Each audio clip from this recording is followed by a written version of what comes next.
Magandang araw sa inyo. At ngayon naman ay gumawa tayo ng video tungkol na sa technical analysis na ginagamit natin about sa pagtre-trade natin sa araw-araw at sa pagiging investor na rin natin sa stock market. So guys, kung hindi pa kayo nakapag-subscribe sa ating channel, kung maaari, mag-subscribe tayo at click na rin natin yung notification bell para ma-notify kayo sa tuwing mag-upload tayo ng mga video.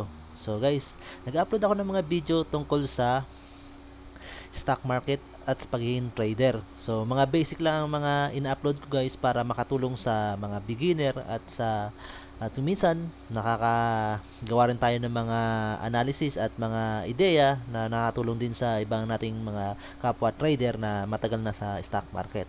So guys, ang unang ituturo ko sa inyo na technical analysis is na ginagamit ko sa stock market sa pagtre-trade at sa pagiging investor na rin is ang RSI or Relative Strength Index. So guys, paano ba to ginagamit ang Relative Strength Index na to or RSI ng isang investor or trader? So guys, panoorin natin ang video na to at makakatulong to sa inyo bilang isang trader or isang investor or nabaguhan or matagal na sa stock market. So, ano ba yung RSI guys? Ang Relative Strength Index or RSI is a popular indicator developed by a technical analysis named G. Willis Wilder that help traders evaluate the strength of the current market. RSI is similar to stochastic in that it is identifies overbought and oversold condition in the market. It is also scaled from 0 to 100. So guys, ito nga ang RSI na makikita nyo kapag pumunta kayo sa isang stock o sa isang trading platform at tingnan nyo yung isang stock at tingnan nyo yung RSI nya. So guys, ito ang makikita nyo. Itong mukha na to, na graph na to. So ito yung RSI guys, yung parang mga curve na yan o mga graph na napoform sa base sa price na mga stock na isang stock market. So guys, ginagamit ito guys upang malaman mo kung kailan ka bibili at magbebenta ng iyong stock at kailan ka magagamit mo rin ito para malaman mo kung yung isang stock is uptrend or downtrend. So guys, tingnan natin guys ang susunod about sa stock RSI. Typically readings of 30 or lower indicates oversold market condition and an increase in the possibility of price trending going up. Some traders interpret that an oversold currency pair is an indication that the falling trend is likely to reverse, which means it's opportunity to buy. So guys, yun nga guys, kapag yung RSI is below 30, ibig sabihin niya guys, maraming mga trader or investor ang nagbenta ng mga hawak nilang stock at may possible ito na tataas yung presyo o mag-going up na naman yung price niya kasi nga yung company or na ay naghanap ng mga investor na ng puhunan para sa kanyang company or may bagong proyekto niya na gagawin. So guys, kaya kapag nakita ito guys ang RSI below 30, ibig sabihin indication ito sa mga trader at investor na mag-invest or bumili ng stock sa company na yon. So guys, ano naman ang reading of 70 or higher indicates overbought condition and an increase in possibility of price weakening going down. Some traders interpret that an overbought currency pair is indication that the rising trend is likely to reverse, which means it's an opportunity to sell. Yun nga guys, nasobrahan naman yung pagbili ng mga trader at investor ng stock dun sa stock market. So, syempre, mauubusan naman ng yung isang company na hawak niyang stock. So, wala naman siyang kikitain. At ang kikita lang ito ay ang tinatawag na mga trader at investor. So, guys, ang mga possible dito mangyari, guys, kapag ang RSI is above 70 na or overbought na, marami na nakabili, ang gagawin ng company is ibababa na niya yung presyo niya guys. So bibilhin niya ng pababa yung mga stock. So mga trader at investor diyan guys, magpapanik na guys. So ibebenta na nila yung mga stock. Siyempre, hindi siya na itong indication na bababa, magkaroon ng downtrend yung price niya guys. So kung makikita nyo guys, dito sa oversold below 30 is yung price niya is kuha naman mababa naman guys. So ibig sabihin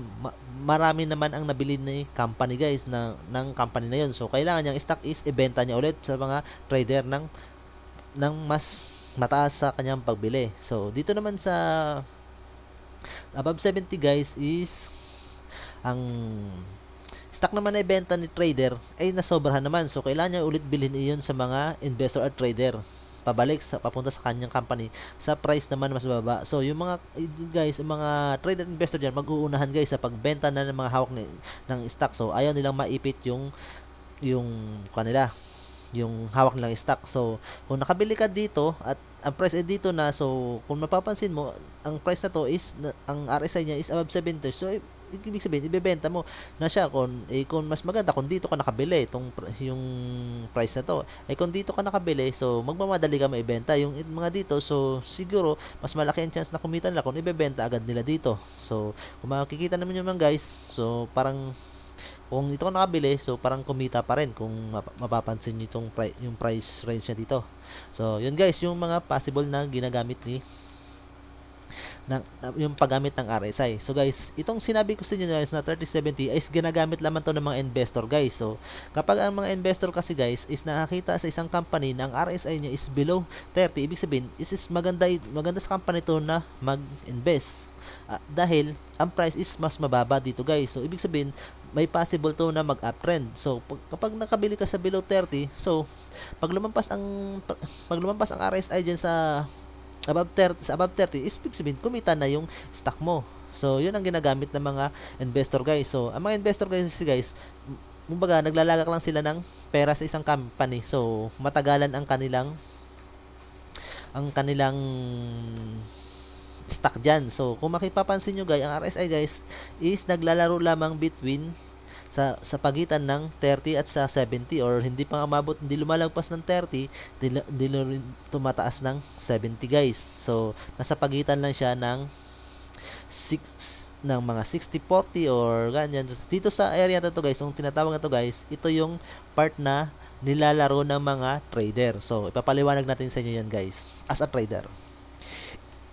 As a trader guys, in addition to overbought and oversold indicator mentioned above, traders who use the relative strength index as indicator also looks for centerline crossover. So yun nga guys. Yung centerline ang tinitingnan ng mga trader. Ano yung centerline? Ito yung RSI 50 guys. So ano ang ibig sabihin sa mga trader ng RSI 50 guys? Or a movement from below the center line 50 to above indicates a rising trend. A rising center line, a crossover, occurs when the RSI values crosses above 50 line on the scale, moving toward to 70 line. Indicates the market trends in increasing strength and is seen as a bullish signal until the RSI approaches the 70 line. So yun nga guys. Ibig sabihin pala guys, sa mga traders guys, kapag yung RSI is nag-cross above from below 50 to above 50 at papunta siyang 70 na RSI line, ibig sabihin sa kanila yun guys, increasing in strength, ibig sabihin pataas yung price ng market at may possible silang kumita. So ano naman ang reversal nun guys, na ibig sabihin yung kabaliktaran ng ibig sabihin sila na pag below 50 naman guys. A movement from above the center lines 50 to below indicates a falling trend. A falling center line crossovers occurs when the RSI value crosses below the 50 line on the scale. Moving towards the 30 line indicates the market trend is weakening strength and is seen as a bearish signal until RSI approaches to 30 line. So yun nga guys. Kapag ang RSI naman is from above 50 at nag-cross siya below 50 at papunta siyang 30, ibig sabihin naman sa mga traders ay weakening in strength. So yun nga guys, ang sinasabi ko sa inyo kanina, kung bakit ang RSI ay kadalasan nakikita nyo is hindi lumalagpas ng 30 at hindi lumalagpas ng 70 at naglalaro lang siya doon sa loob nun. Kung minsan is above or didikit lang siya, or minsan ay hindi pa, between 60 and 40 lang, at nag up and down lang siya sa 50. So, ito yung guys ang ginagawa ng mga trader. Kapag nakita nilang RSI is bumaba sa 50, ibig sabihin, hindi maganda yon sa kanila para bumili ng stock sa market na yon.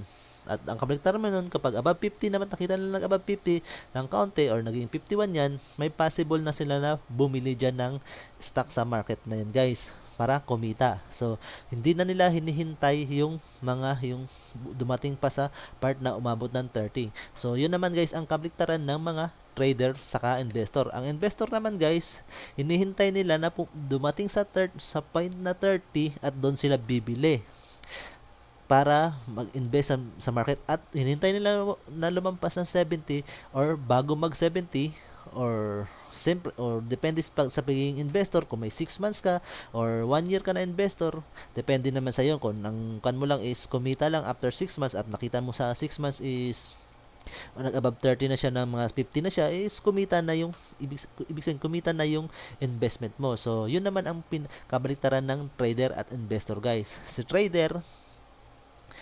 naghihintay na mag-above 50 papuntang 70 para magbenta. Si Kwan naman, si investor, naghihintay papuntang 30, bumaba ng 30, then bibili siya. So, yun guys, ang pinagkaiba ng investor at trader at paano nila ito binabasa ang tinatawag na RSI. So, guys, ito pa guys, determining the trend using RSI. Ito guys para sa mga trader. If you are looking at possible uptrend, then make sure the RSI is above 50. Yun nga, kung ikaw sa trader, kapag kung gusto mong uptrend, ibig sabihin, ang RSI mo dapat above 50. If you're looking at a possible downtrend, then make sure it's below 50.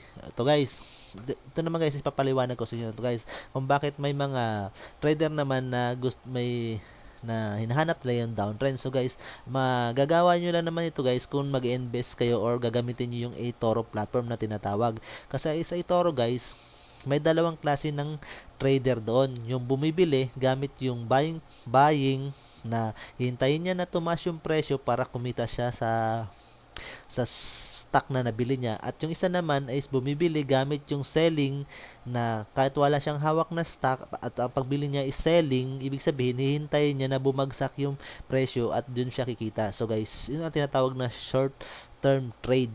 Ibig sabihin guys,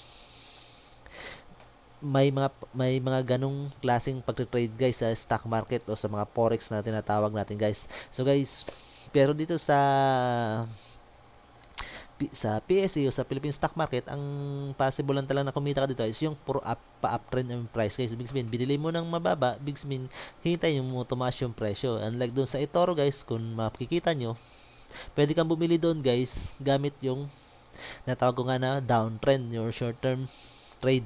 So guys, kung gusto niyo subukan ng eToro guys, mag-login lang kayo doon sa website nila. May ginawa akong video doon kung paano kayo mag-login. Pwede nyo i-link doon yung isang social media account nyo.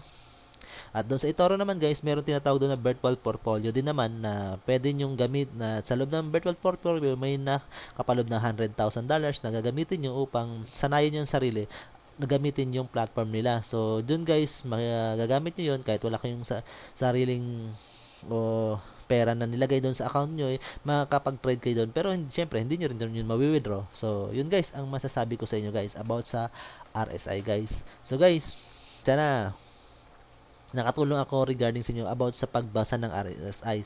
So guys, hindi lang lagi RSI din yung tinitingnan nyo kasi minsan may mga trader din na kino-combination din ang dalawang technical method tulad ng MACD RSI, MACD at ADX or average direct index guys is yun guys. So sana sa susunod makagawa ko ng video regarding sa MACD at ADX at yung sa moving average na makatulong sa inyo. At may nagawa na naman tayong video about sa candle kung paano basehan yung candle pattern, kung paano magkakaroon ng downswing sa uptrend. So guys, sana mag-subscribe kayo sa channel ko at nang sa ganun tulong ako sa inyo na kung bilang isang trader kahit papano is makakapagbigay ako ng konting kaalaman para sa tulad yung mga trader na gustong pumasok sa stock market or gusto nyo maging trader. mabigay ako sa inyong kalaman at dun sa mga trader din na medyo matagal na rin sa stock market at nagsasaper regarding dito sa mga paggamit nito ng mga tinatawag na technical method is sana guys may mapulot din kayong aral. So guys, please subscribe sa channel ko at na makatulong din ako sa inyo at matulungan nyo din ako siyempre sa paglago ng ating community. So guys, yun lang guys. Maraming salamat. At yun lang masasabi ko regarding sa RSI sa inyo.